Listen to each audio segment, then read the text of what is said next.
আসসালামু আলাইকুম রহমতুল্লাহ বারাকাতু।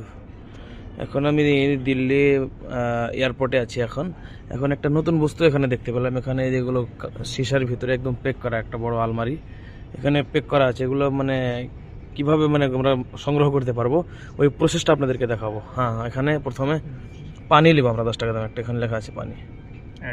অ্যাড কার্ড, চেক আউট, पे प्रोसेस टू पे পে।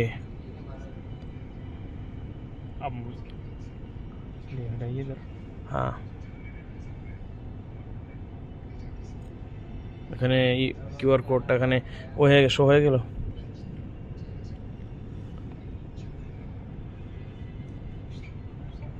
এখন এখান দিয়ে বেরোবে, টাকা পে হওয়ার পরে বেরোবে এখান দিয়ে। হ্যাঁ, পে হয়ে গেছে। এখন কি লেখা? হ্যাঁ, বেরিয়ে আসলো এখানে।